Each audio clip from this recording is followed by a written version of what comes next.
ligado com a gente na AgroSul Mídia Digital, programa Perfil, hoje ao vivo aqui no centro de Canguçu, no escritório de Adão Silva, corretor de imóvel, político e escritor da nossa terra, que vai estar nos contando um pouco da sua trajetória de vida, política e também como escritor. Bom dia, seu Adão. Bom dia ao Júnior, a sua equipe aqui, né? É uma satisfação falar para o programa Perfil, eu agradeço a AgroSul Mídia Digital de ter me procurado para esta entrevista. Um grande abraço a todos que estão nos assistindo, nos ouvindo, desejando que nosso povo seja feliz e que esta entrevista sirva de alento para muitas pessoas, porque diariamente, Júnior, a gente encontra pessoas com problemas, pessoas desesperadas.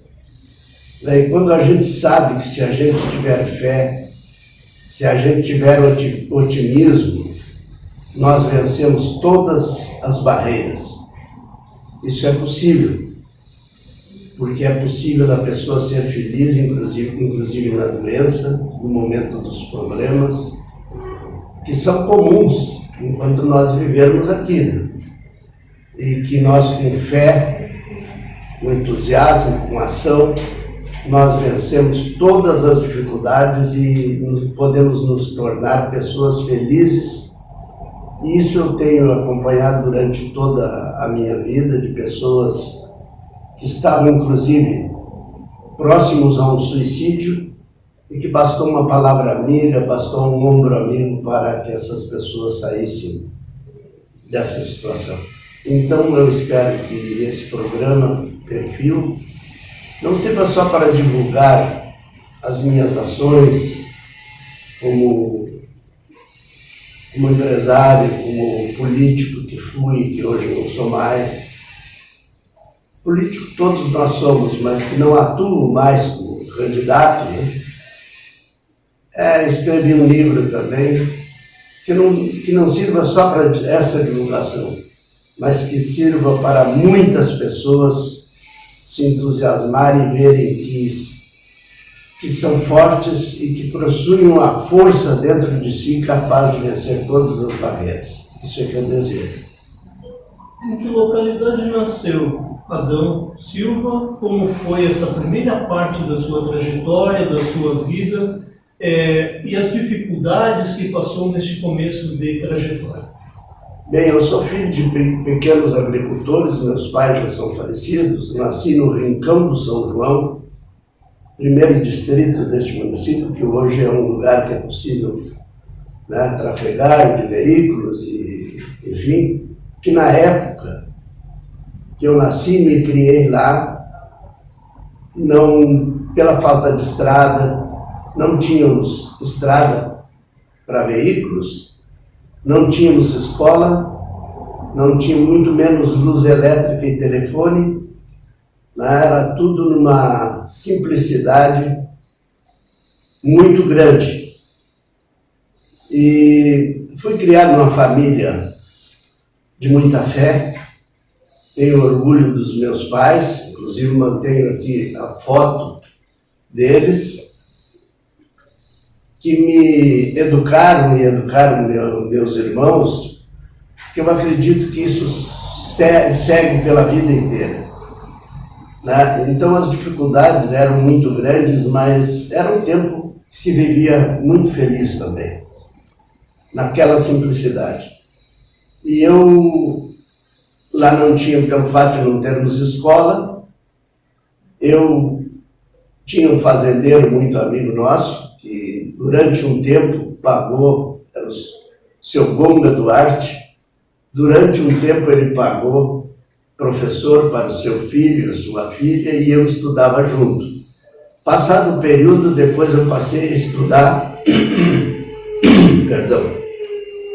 na escola, uma Solidão, primeiro distrito de Piratini, cujo professor era Bruno Naitz, e a distância da minha casa eram 8 quilômetros para ir e 8 quilômetros para vir. Lá eu fiz o primário, um primário muito bom, e não me satisfazendo com aquilo, eu me inscrevi no Instituto Universal Brasileiro e eu fiz o ginásio por correspondência, que era muito comum naquela época. Recebi os volumes a 6 quilômetros da minha casa, que vinha de São Paulo, e depois tirei o ginásio e senti, já com 16 anos de idade, senti que os meus amigos, os meus colegas, a juventude ali eram analfabetos. E aí eu tomei a iniciativa de vir a Canguçu, marcar uma audiência com o prefeito municipal, que na época era o senhor Queca Nunes, e expus a situação da falta de escola, falta de estradas, falta de ponte. E ele me ouviu atentamente e perguntou se eu também era analfabeto. E aí eu coloquei para ele que tinha estudado, que tinha feito inclusive o ginásio por correspondência, e ele me convidou para ser o professor. Então iniciamos com a escola Duarte da Costa, lá no Rincão do São João, com mais de 20 alunos, onde alunos eram muitos da minha idade. Hoje, para satisfação minha, encontro seguidamente com eles, e nós temos um encontro anual. Em Pelotas foi o primeiro encontro, o segundo se realizou aqui em Canguçu, e hoje muitos ex-alunos meus ocupam posições importantes no Estado. Tem psicóloga, e tem empresários, tem, enfim, pessoas, né, que a gente se encontra e cada um conta a sua história. E é muito bom. Então, essa foi o início. Depois, indo para o quartel, eu vim para Canguçu. Enfrentei grandes dificuldades, né, que eu acredito que foi muito bom. Eu aprendi a lutar, aprendi a ser independente, aprendi a respeitar as pessoas que eu já havia aprendido através dos meus pais, através das escolas que frequentei, e tenho satisfação em dizer que até o dia de hoje eu recebo tanto a pessoa que chega engravatado aqui no meu escritório, como aquele que chega de chinelinho de dedo. Para mim tem o mesmo valor e eu dou a mesma atenção que eu dou para um doutor, eu dou para um agricultor, para um gari que nos limpa a rua. Então esse é o meu sistema, e inclusive hoje como empresário passo para toda a minha equipe que assim tem que ser aqui dentro desta empresa. Respeito pelas pessoas, ouvir as pessoas, né? Então a gente tem esse princípio. Então essa é parte da minha trajetória, né? E sempre com mania de, ainda como jovem, eu fui patrocinado numa certa oportunidade pelo senhor Arnoldo Taronco Dias, que na época era presidente do nosso hospital, para ir a Porto Alegre representar, na época, o CTG Joaquim Paulo de Freitas, trovando em Porto Alegre no programa da Rádio Farroupilha, Rodeio Coringa, e no qual, por 2 oportunidades, eu fui vitorioso, né, como repentista, como trovador. Então eu tinha essas coisas. No quartel eu deixei o poema, que ele passou de 9º Regimento de Infantaria para Regimento Tuiuti. Eu deixei um poema no livro de ouro do quartel em Pelotas, onde eu servi a pátria. Deixei o poema Regimento Tuiuti, que até hoje está no livro de ouro do quartel. Então são algumas coisas que a gente fez, né, que a gente tem satisfação por isso. E como foi que conheceu a senhora, sua esposa, e como começou a trajetória de vida de vocês juntos como casal? Na época que eu conheci, e eu seguido conto para os meus filhos, eu morava, e não tenho constrangimento de dizer isso, naquele porão de frente ao Colégio Aparecida, na casa do falecido Donar Telesca. O João Haroldo, na época era barbeiro, tinha uma barbearia na frente, e eu morava no porão atrás, que é um porão baixinho, até hoje está lá. E ali eu enfrentei as minhas dificuldades para vencer.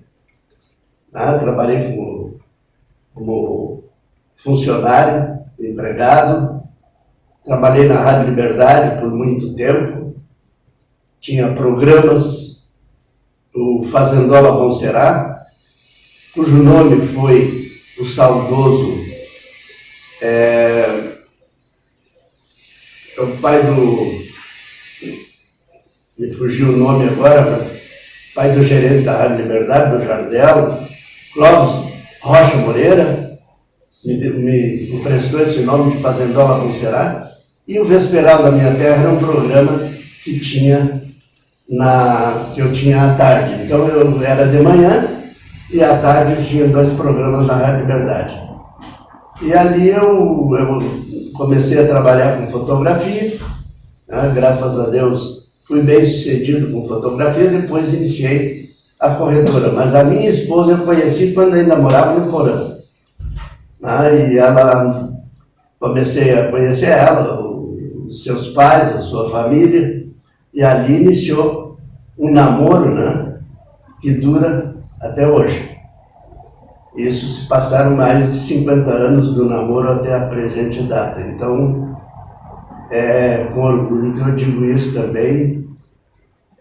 Inclusive, eu tenho afirmado que se tivesse que escolher novamente, eu escolheria ela ainda, porque nós passamos, durante esse tempo, alguns sacrifícios e vencemos juntos e trabalhamos juntos. A minha escrivania é aqui, a dela é ali. Então a gente trabalha até hoje junto. Então foi um encontro que deu certo. Em que momento optou por um ramo imobiliário? O ramo imobiliário já fazem em torno de 44 anos que eu estou no ramo imobiliário. Eu já havia feito um loteamento aqui no bairro Isabela, já comecei a vender aqueles imóveis. Na época era muito fácil de fazer um loteamento. E aí comecei a pegar gosto pela profissão, e paralelamente à fotografia, eu comecei a trabalhar com imóveis. Trabalhei durante um tempo sem inscrição no Conselho de Corretores, depois fiz o concurso para corretor de imóveis, e aí comecei até o dia de hoje, graças a Deus, crescendo pela confiança que a gente conquistou no mercado, negociando, as pessoas vindo comprar terrenos, casas, apartamentos que na época quase que não existia, campos, chácaras, sítios, e eu costumo dizer que eu vendo imóveis, não vendo dor de cabeça para as pessoas. Imóveis legalizados, com todas as garantias, hoje com mais facilidades, porque tem uma equipe altamente qualificada, onde 3 da minha equipe são advogados. O Alex, que é meu filho, é especialista em direito imobiliário, o Eduardo em direito civil, e a Josi, o Eduardo é meu genro, a Josi, que é minha filha, em direito previdenciário. Tem o o Oberdan, que trabalha aqui, que já hoje é uma pessoa de alta confiabilidade dentro da empresa, e o Tiago, que é meu afilhado e sobrinho, né? Então essa é a minha equipe. Temos aqui também arquiteto, tenho a minha esposa que trabalha comigo e as duas meninas ali que são secretárias, a Eliséria, minha sobrinha, e a Júlia é também minha sobrinha. Então é uma empresa familiar que até certo ponto não... Administrar uma empresa familiar, eu acho que é mais difícil do que administrar uma empresa que não tem esse vínculo, né? Mas até aqui tem dado certo e a gente tem trabalhado afinado com o mesmo objetivo de respeito àquilo que a gente faz. Para o comerciante se manter em sua atividade e crescer com o passar dos anos, vem da visão apurada ou da percepção do ramo de negócio em que se atua? Eu acho que uma série de fatores que nos fazem permanecer no mercado bastante tempo. Primeiro é ter conhecimento, né, naquilo que se faz. E a confiabilidade, trabalhar com transparência e persistir, porque não existe comércio que não tenha altos e baixos. Crises, a nossa economia é bastante variável e, felizmente, eu escolhi para trabalhar com um produto que ainda é comprovadamente o melhor investimento e o mais seguro.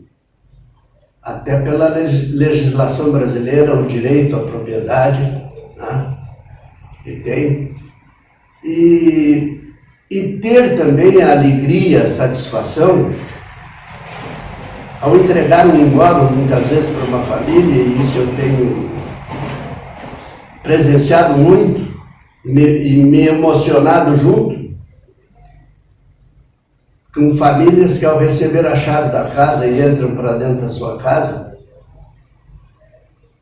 inclusive uma família há pouco tempo atrás, há uns anos atrás, se abraçaram assim, a filha, a mãe, abraçados na entrada da casa e começaram, eu vi que eles estavam emocionados, primeiramente imaginei que alguma coisa estivesse errada, não, pela alegria de possuírem a sua casa. Então isso às vezes representa muito mais do que o lucro que se tem no negócio.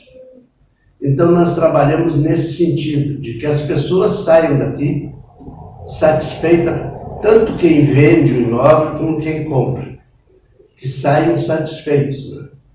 Então esse é o nosso objetivo e eu acho que a melhor propaganda que se pode ter é essa. Porque a pessoa satisfeita, ele passa para os amigos, passa para os parentes, né? E aí vai aumentando a nossa clientela e a gente vai permanecendo no mercado, evidentemente crescendo. Que toda pessoa trabalha no sentido de crescimento, né? Isso não é nenhum pecado, a pessoa trabalhar honestamente e crescer com o seu trabalho. Então, graças a Deus até aqui a gente vem crescendo, não somos ricos, não temos uma grande empresa, mas temos uma empresa sólida, né, com todas as condições de permanecer no mercado, em respeito às leis, respeito às autoridades, enfim, a gente procura andar corretamente. O programa Perfil vai a um intervalo comercial e já a gente volta com esse bate-papo gostoso com Adão Silva, aqui na sua AgroSul Mídia Digital.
perfil de volta aqui, nosso bate-papo com Adão Silva.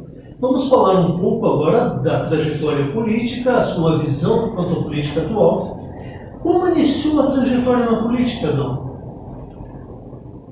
Bem, eu já residindo aqui em Campos Sul,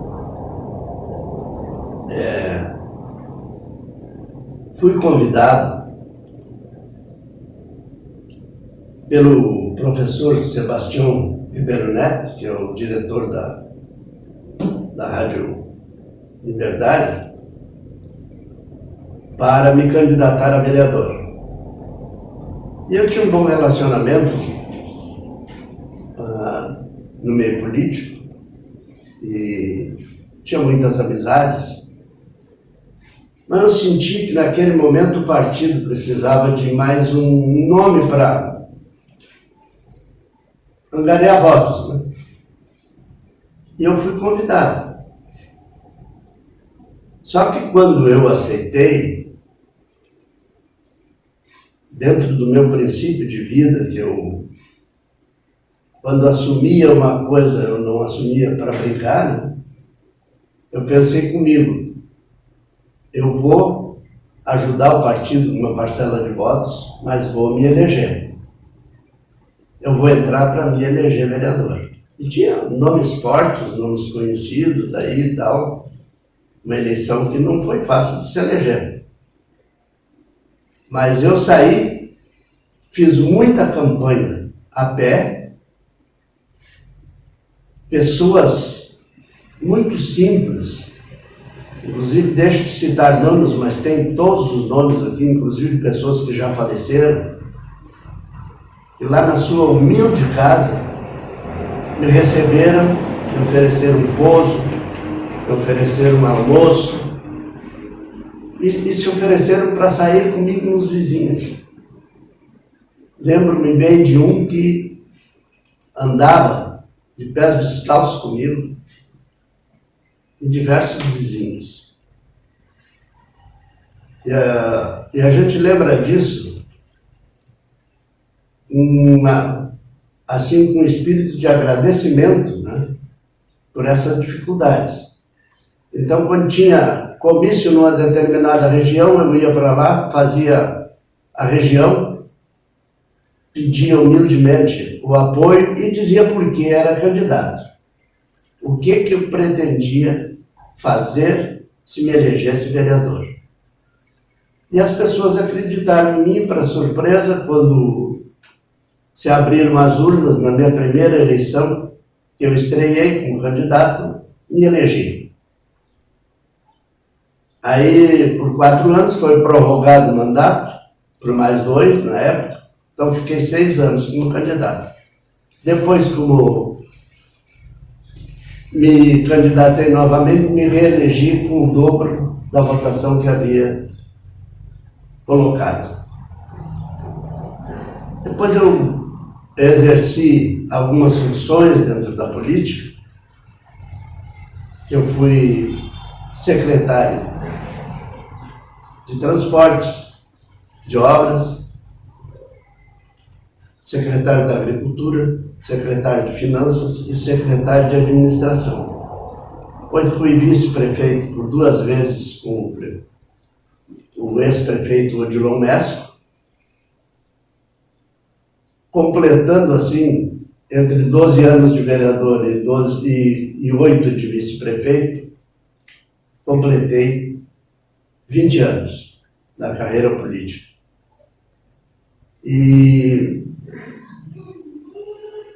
conforme eu cito no meu livro, cada função que eu exercia, eu fazia cursos na DPM em Porto Alegre, na FAMURGS, na Assembleia Legislativa, fiz muitos cursos de licitação, enfim, todas as funções, né, na área da fazenda, para saber o que eu estava assumindo e o que eu poderia fazer. Tive muitas pessoas na prefeitura que eu serei eternamente agradecidos, que me assessoravam e que me permitiram errar muito menos do que eu errei. Poderia ter errado muito, mas sou agradecido a pessoas que tinham conhecimento na área jurídica, na área técnica, que me ajudaram muito na minha trajetória. Perdi uma eleição para prefeito, agradeço a Deus por aquilo, quem sabe se eu não estava preparado, né? E nunca considerei as dificuldades ou as derrotas numa perda, mas numa experiência. Assim como doenças que eu enfrentei, gravíssimas, e cirurgias também, isso me fez ver, e hoje nas minhas veias corre sangue de negro, de branco, de alemão, de brasileiro, de PT, de PP, de PMDB, porque se encheram 2 ônibus para ir a Pelotas oferecer sangue no momento que eu estava doente.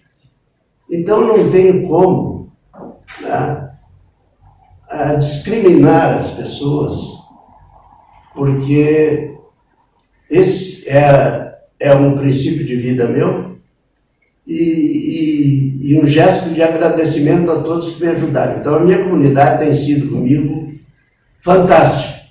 Eu só deixei amizades na política, saí da política sem ter nenhum apontamento pelo Ministério Público, pelo Tribunal de Contas, pela Câmara de Vereadores, que são os órgãos fiscalizadores, né, dos agentes políticos. E eu resolvi deixar a política, que eu defendo sempre que tem que haver oportunidade para outras pessoas, né, seguirem na política. Entristecido hoje em ver o quadro que nós estamos passando no país, que muitas vezes um presidente, um governador, um prefeito, muitas vezes fica impossibilitado de governar se não negociar com o Congresso Nacional, e que existe um jogo de interesse e que as pessoas se aproveitam dos cargos para benefício próprio e não para o bem comum. Então, isso entristece, eu acredito que não só a mim, mas a todas as pessoas de bem, né? Mas eu continuo político, vou escolhendo bem para votar nas pessoas que a gente acredita que tem um bom programa e boas propostas. Sente falta do corpo a corpo, do contato com a comunidade das eleições? Sente falta daqueles tempos em que ia até as pessoas buscando apoio para candidaturas? Não tem dúvida nenhuma. Tanto eu como o Alex, o meu filho, é motivo de conversa, né? Que a gente mora uma casa ao lado da outra, e seguido na hora do chimarrão, assim, a gente está conversando e lembrando o nome de pessoas que nos acolheram.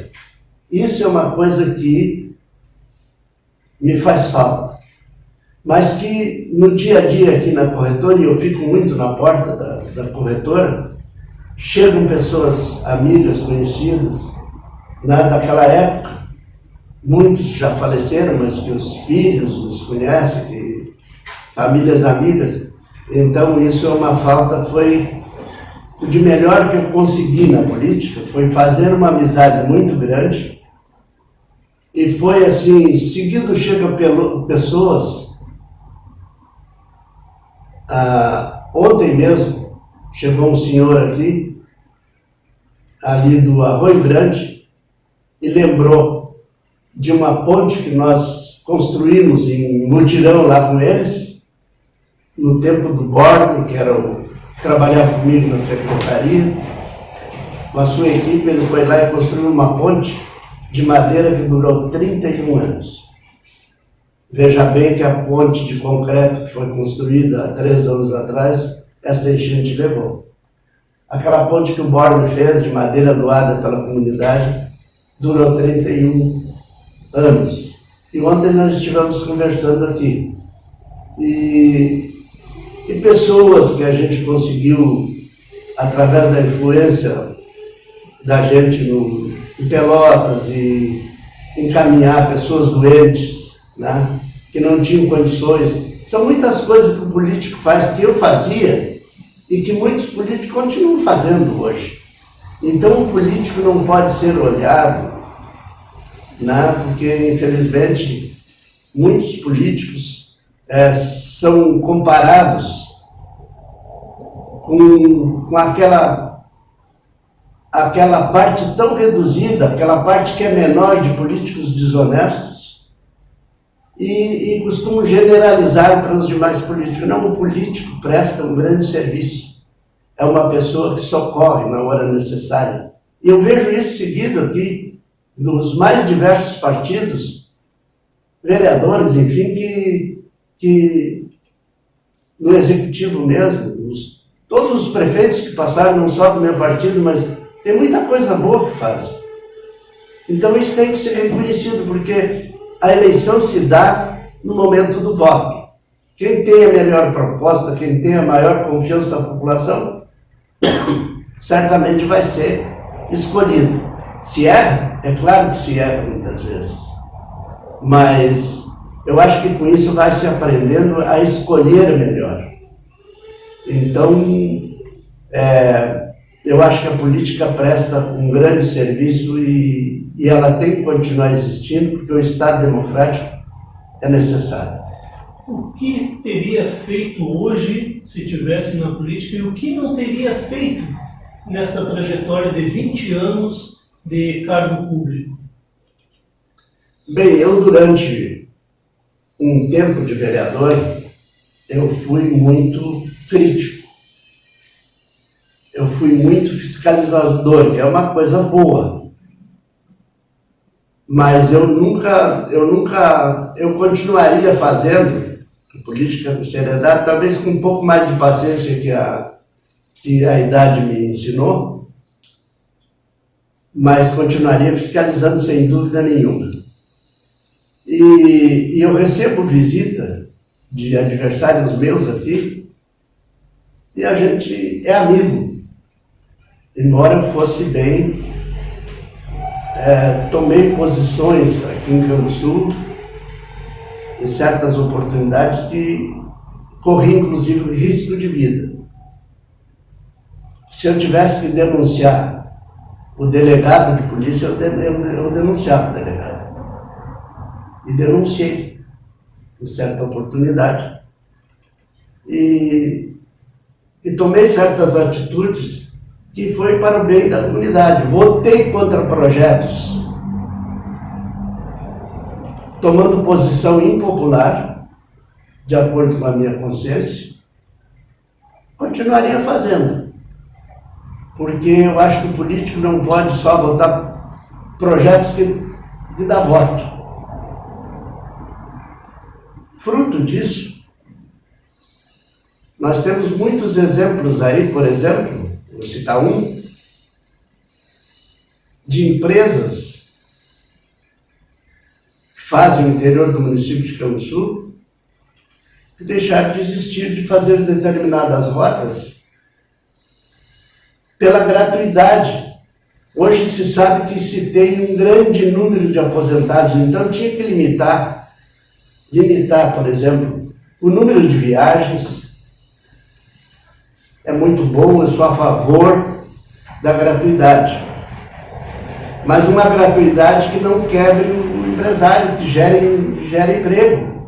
E que se deixar de existir uma linha de ônibus numa determinada localidade, é prejuízo para toda uma comunidade. Então tem que olhar o lado da pessoa, o lado social, e tem que olhar o lado também do empresário.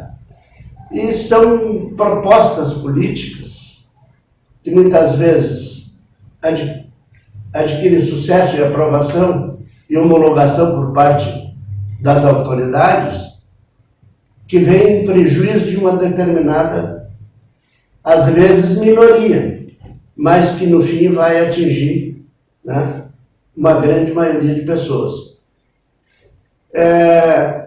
Eu hoje se fosse político,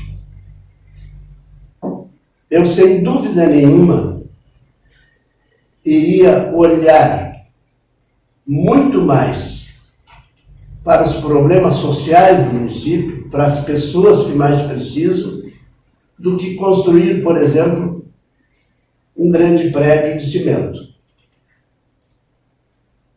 Grandes obras, às vezes, embeleza a cidade,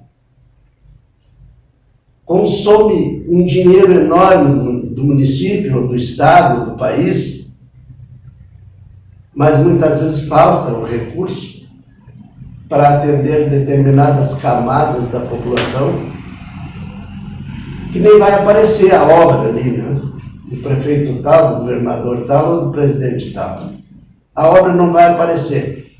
Mas eu acho que essa parte social das pessoas, que muitas vezes começam a delinquir por extrema necessidade, eu acho que se os governos oferecessem maior segurança, maior educação, saúde e um atendimento, seja por geração de emprego, seja por, enfim, pelos programas sociais, nós combateríamos os grandes e graves problemas que nós temos, que a gente vê com tristeza, de assaltos, de arrombamentos, Então eu acho que eu olharia muito por esse lado. Na opinião do senhor, o que mudou na forma da política praticada antes, nos anos passados, e a política dos dias atuais? Puxa vida, isso aí mudou muito. Ainda existem pessoas aí, eu não digo que eu tenha sido vereador no tempo que não se ganhava nada, mas era muito pouquinho que se ganhava. Mas existiam, eu poderia citar muitos nomes de governadores, de prefeitos, que tinham um amor tão grande pela comunidade que eram capazes de ser vereador gratuitamente, exercerem funções gratuitas em favor da comunidade. E eu acho que hoje podia-se fazer isso sem dúvida nenhuma. Por exemplo, se nós esquecêssemos as paixões políticas, as ofensas exageradas às vezes. Por exemplo, se houvesse uma união, pode ser uma utopia minha, mas se houvesse uma união escolhendo pessoas que existem em todos os partidos, fizesse um frentão, não seria possível escolher, durante 4 anos, se doar para o município que tem nos ajudado tanto, trabalhar 4 anos sem salário, só pelas despesas, enfim, de uma viagem, vai viajar no carro público, evidentemente, porque tem muita gente que não pode, né?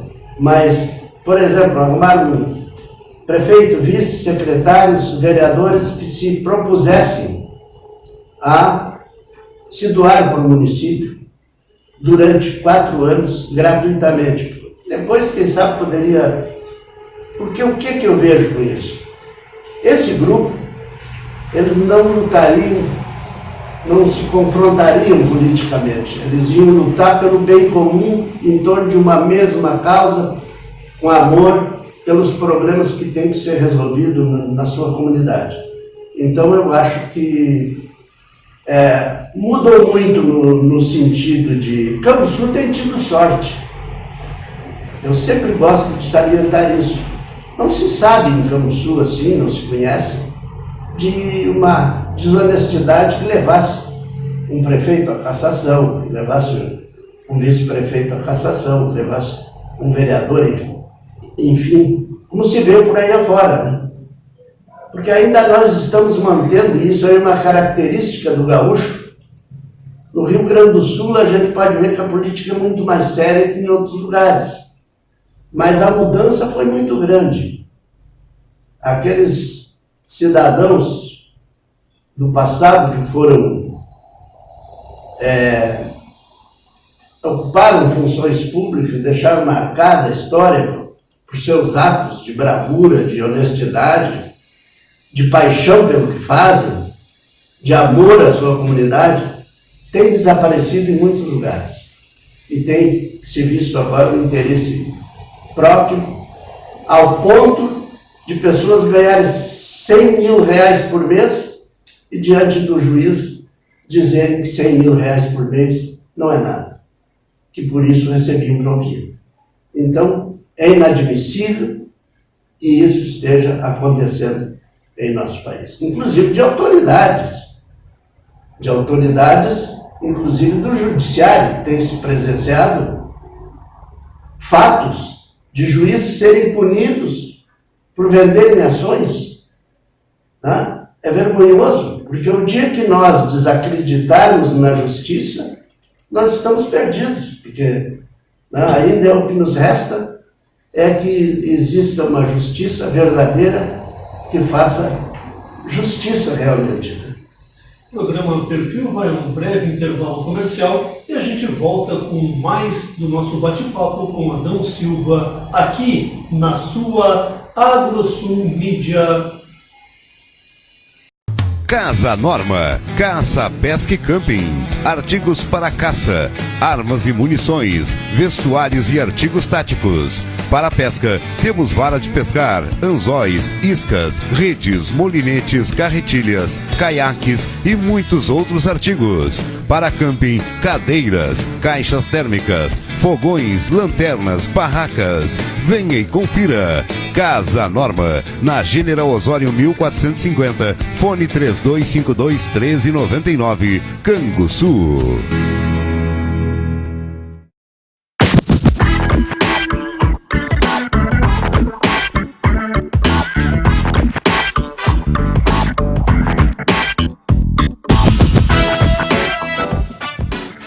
O programa Perfil de volta aqui na AgroSul Mídia Digital.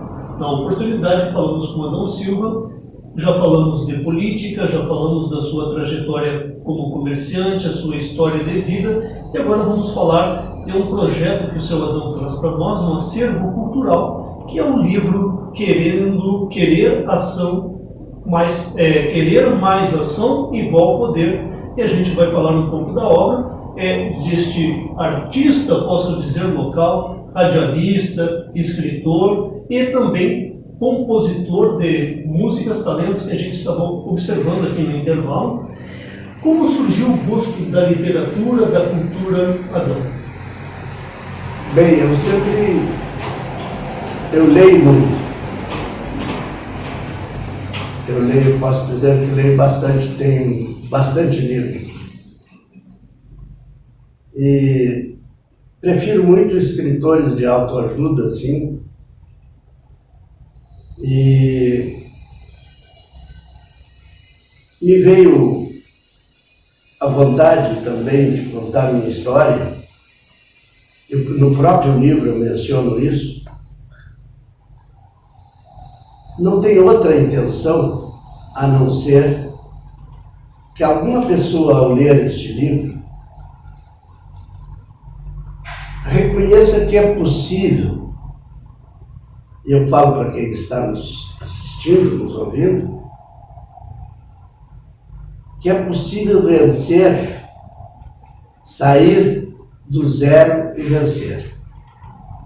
E o vencer que eu digo não é enriquecer.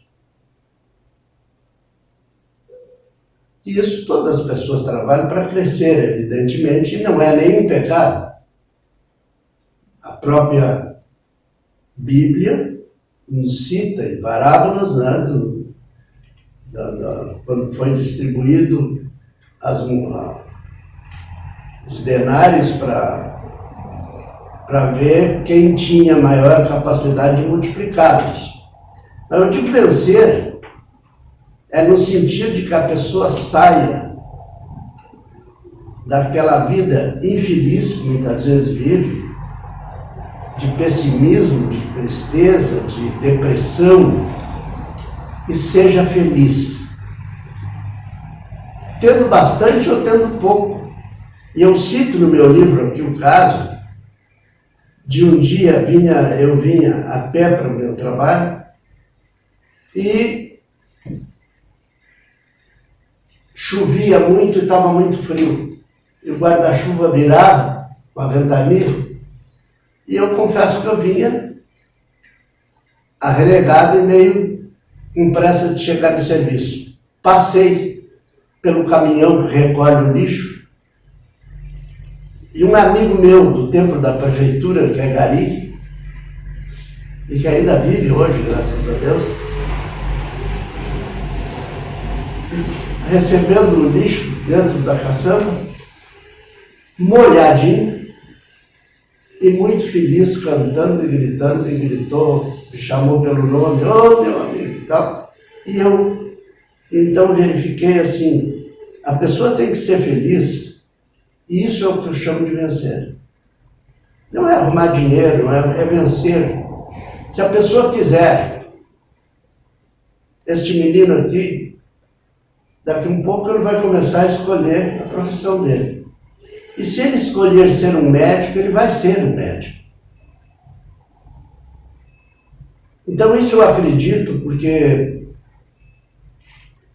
tudo que eu persegui, que eu planejei e persegui, eu consegui. Diz que todo homem tem que plantar uma árvore, né? Ter um filho e escrever um livro. Estou completando a escrita desse livro, essa função aí, que é um dito popular. E quando eu servi, na minha companhia, tinha escrito em cima, na segunda companhia do Regimento do Iti de Pelotas, querer é poder. Mas aí eu pensei, por muito tempo, e achei assim que faltava alguma coisa. Querer, mas tem que ter ação. Nenhum de nós pode dizer, eu quero isto ou aquilo, eu quero ser um corretor, eu quero ser um pedreiro, eu quero ser um advogado, eu quero ser um médico, e ficar esperando em casa. Nós temos que iniciar, ter ação para chegar lá, e não desistir. E comparo aqui com o pedreiro que inicia uma casa colocando o primeiro tijolo. De tijolo em tijolo ele chega ao fim da obra. E assim é a nossa vida, nós temos que iniciar a caminhada. Se eu quero andar 1 quilômetro, eu não posso nos 100 metros desistir e voltar. Então nós não podemos desistir nunca.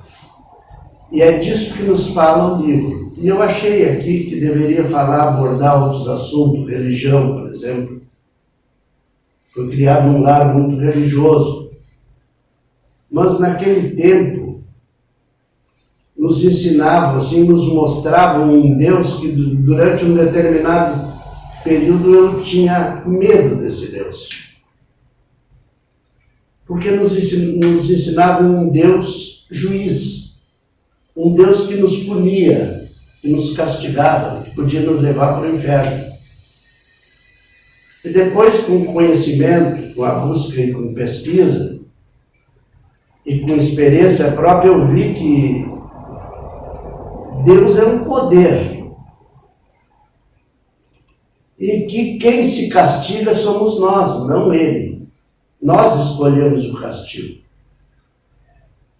Se eu te tirar alguma coisa, ou tirar de alguém alguma coisa, for desonesto em alguma coisa, ou ferir alguém, seja qualquer tipo de ferimento, seja por ofensa, seja por ferimento mesmo, seja um roubo, uma coisa que vai prejudicar alguém, eu escolhi um castigo para mim.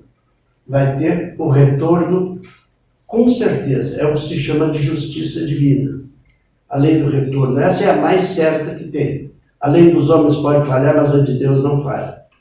Então, certamente, se eu fizer alguma coisa errada, eu vou pagar por aquilo. Então, eu notei que Deus é amor, Deus é esse poder, por isso a própria Bíblia nos fala que um dia para Deus é como 1000 anos e 1000 anos como um dia.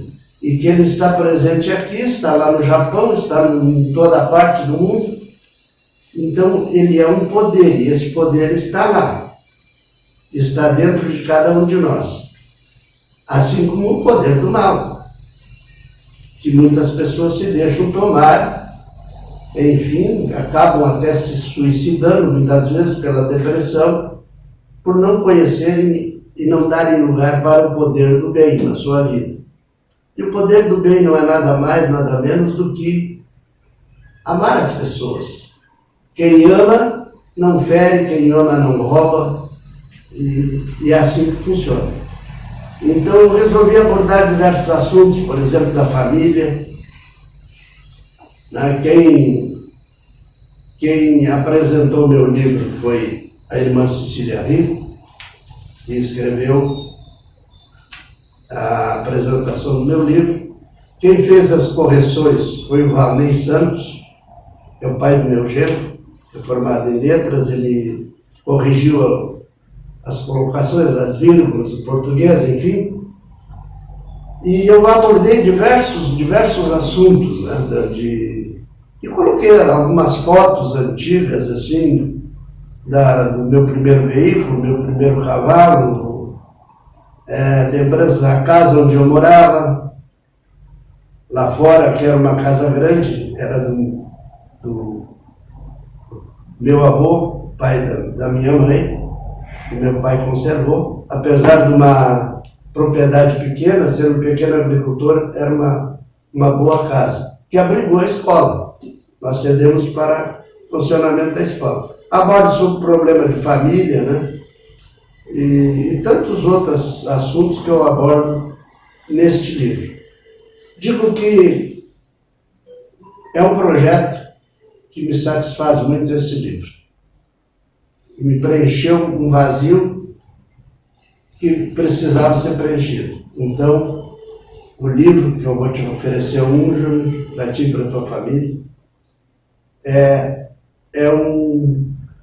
uma coisa que me fez muito bem. Faltava na minha vida isso aqui. Agora não falta mais. Muita gente pergunta se eu vou escrever outro, não sei. Até pretendo, mas esse trabalho me enriqueceu a minha vida. A trajetória de vida é a base inspiradora para todo o contexto que traz o livro? Com certeza. Com certeza. Eu contava para os filhos essas coisas, nas nossas rodas ali, né? Porque a gente costuma se reunir e tem certos princípios que a gente não abre mão, e toda a minha família segue, que é agradecer a Deus por tudo, pela refeição. E a gente, ao agradecer pela refeição, a gente deve lembrar aquele agricultor das mãos calejadas lá que produziu o alimento, feijãozinho que vai para a nossa mesa. A pessoa, quando uma coisa relaxante, a pessoa, quando vai tomar um banho em casa, chega cansado do trabalho, por exemplo, e que liga o chuveiro, e aí a pessoa vai pensar assim, essa água que vem da natureza, que canalizada chega até aqui, né? Então é um momento de meditação. Então a gente conversa muito sobre isso, sobre algumas técnicas que existem da gente não só sentir o sabor do alimento, do banho, mas sentir a origem daquilo tudo e agradecer a Deus por isso. Então este livro foi inspirado na minha trajetória de vida, né, com a intenção de mostrar que é possível um garoto sair lá do interior, vencendo preconceitos. Muitas vezes fiquei na porta do clube Harmonia, olhando as jovens bonitas que entraram lá, né? E eu com vontade de entrar e, quem sabe, dançar uma valsa com uma delas. E eu ficava olhando ali, mas a minha roupa não me permitia. Eu era um rapaz de interior que chegava aqui e não tinha nem sequer, não sabia me vestir corretamente e não tinha condições para isso. Então, muitas coisas, muitas vezes fui barrado justamente em alguma coisa no início da minha vida, discriminado, né, por não ter, pela sociedade, que infelizmente continua acontecendo, muitas pessoas são tratadas de modo diferente por não se adequarem muitas vezes, né, ao que a sociedade exige. E eu conto no livro, de uma certa vez eu cheguei no comércio em Pelotas, numa casa comercial, para comprar uma roupa, e chegou um cidadão de gravata. E aí, nessa época, eu já não estava mal vestido, mas vestido como eu costumo andar, simples. E as duas jovens que atendiam no balcão se dirigiram ao senhor de gravata e eu fiquei esperando. E ele, para surpresa delas, disse: o gerente está? E elas chamaram o gerente e ele disse: eu quero olhar uma roupa. Aí elas se dirigiram para mim e eu falei, diz: olha, muito obrigado. Digo, o moço da gravata ali rejeitou vocês. Isso é uma maneira errada de atender as pessoas. E tudo isso que a gente presencia serve para a gente, né, corrigir, se porventura a gente pensar diferente. Então, por isso que eu sempre costumo não diferenciar as pessoas. Porque a pessoa vale pelo que é, não pelo que tem. Esse é o que eu penso. O assunto do livro, basicamente, baseado na sua trajetória, ele servirá de ajuda a diversas pessoas devido ao quadro social que estamos vivendo e como que o senhor avalia esse quadro onde as pessoas se isolam devido à tecnologia facilitar, entre aspas, a vida das pessoas. Hoje nós estamos vivendo, e é uma das grandes preocupações, inclusive eu estou me corrigindo, porque a gente fica na dependência da tecnologia. Hoje é muito fácil. O celular, ele é máquina fotográfica, a gente se comunica com o mundo, né, pelos mais diversos aplicativos que tem. Ele é tudo. Se eu quero ir numa determinada cidade, ele me leva no endereço que eu quiser. Se eu quiser sair na rua e pesquisar a placa de um carro, saber de onde se esse carro é perigoso ou não, eu tenho essa oportunidade. E a gente vai ficando dependente. E eu acho uma coisa muito errada, por exemplo, as famílias, na hora inclusive da refeição, eu tenho uma caixinha lá em casa, que é dos celulares. Na hora da refeição, é colocado ali e vamos fazer a refeição. A gente vê pessoas que, inclusive, na rua, esses dias eu vi uma moça, uma jovem, ela deu de frente com um poste porque ela vinha atencionando só para o celular. Claro que a gente tem que atender, a gente tem que responder, e essa coisa toda, mas eu acho que nós estamos vivendo de maneira que isso vai ser um grande problema no futuro, de depressão, de tudo, porque a gente se comunica com pessoas que a gente não conhece, que são amigos virtuais, e não se comunica muitas vezes com o vizinho de porta, com a própria família. Então eu acho que nós temos que mudar isso aí. Uma coisa boa que veio, e virão muitas outras que vão nos ajudar muito. Inclusive um presidente agora se elegeu pelas redes sociais, né?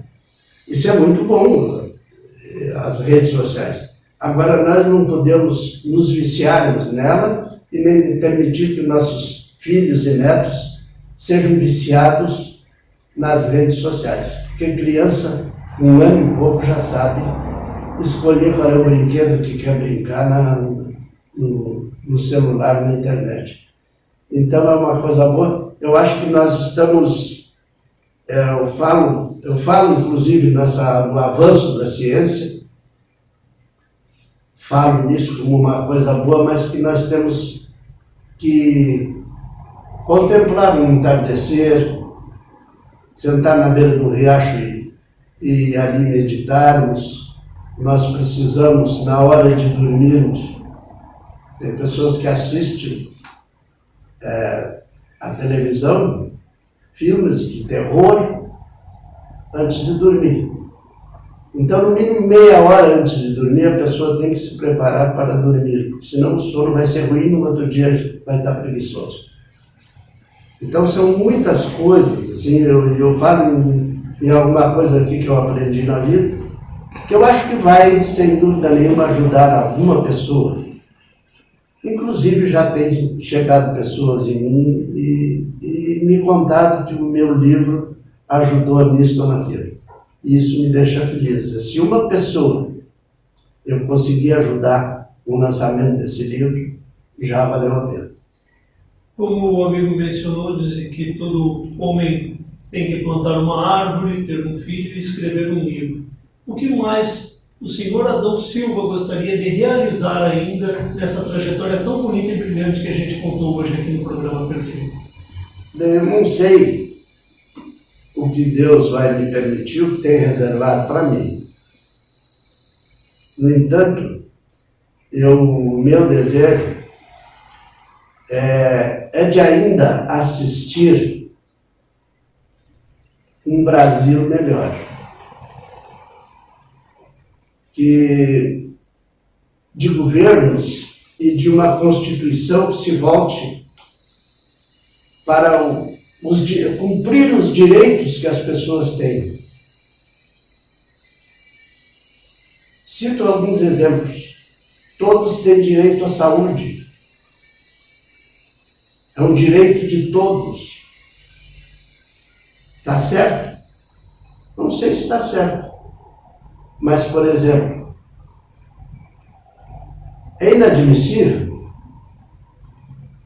que uma pessoa que tenha todos os recursos para pagar um médico, para pagar um plano de saúde, para pagar um hospital, tire o lugar, muitas vezes, de uma pessoa que não tem nada. Então, as enfermarias ficam cheias, os corredores dos hospitais, as pessoas em macas. Isso é triste.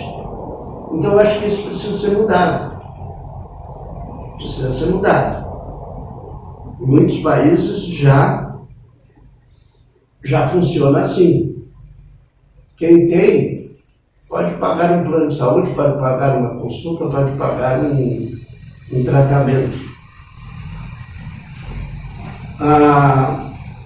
O idoso é responsabilidade do Estado. Mas se nós olharmos ali, o Lar Bom Samaritano, por exemplo, que nós temos aqui, que é administrado pela Igreja Batista, que é um trabalho social fantástico por uma comunidade séria que administra.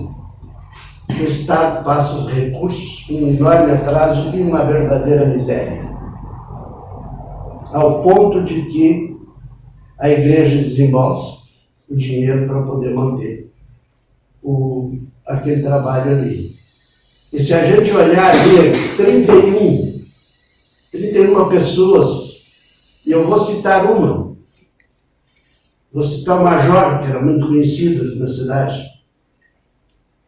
Se tirar o Major de lá, ele não sabe mais viver na rua. Uma pessoa que todo mundo queria bem, quer bem. Lá ele tem uma cama quentinha, limpinha, cabelinho cortado, alimento na hora certa, pessoas que amam ele. Inclusive eu visitando lá, vi ele numa escrivania, tentando aprender a escrever alguma coisa, feliz da vida. E outras tantas pessoas que estão lá. É um dever do Estado, e muita coisa é dever do Estado que o Estado não cumpre. Se nós olharmos o quadro da Brigada Militar, ainda ontem eu participei no Cine Teatro lá, o comandante aproximando a brigada o quadro que tem da comunidade, e eu achei muito linda essa atitude, mas nós tínhamos que ter mais policiais, diante do que existe hoje. Não era para necessidade de ter nenhum se as pessoas seguissem o caminho do bem, né? Mas é um dever do Estado.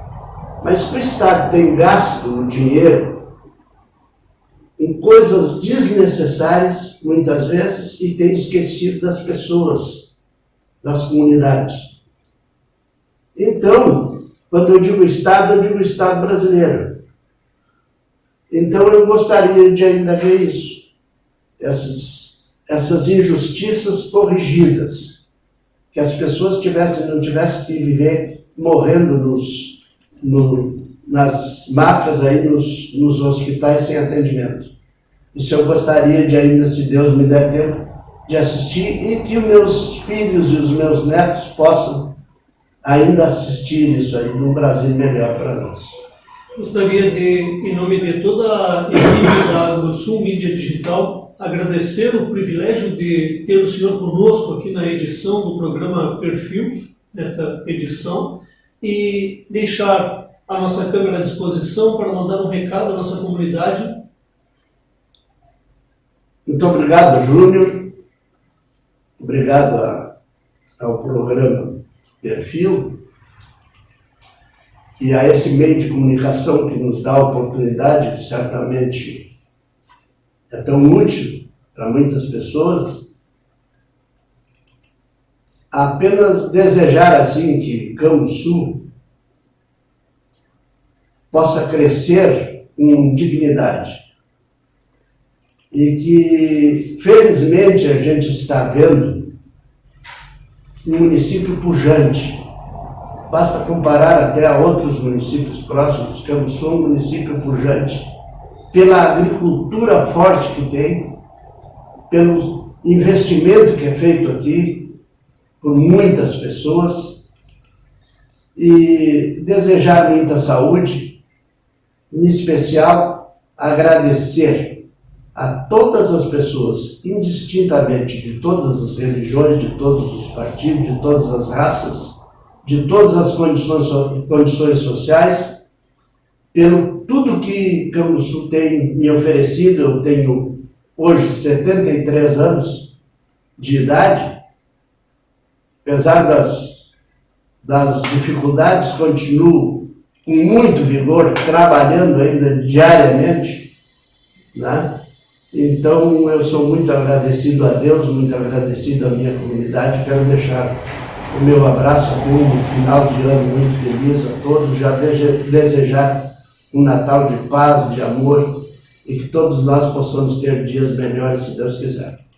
O programa Perfil vai ficando por aqui na sua AgroSul Mídia Digital. Trabalharam conosco na edição de hoje, na cinematografia Marlise Krieger e na edição Josué Leal. Um forte abraço a todos e até o próximo sábado.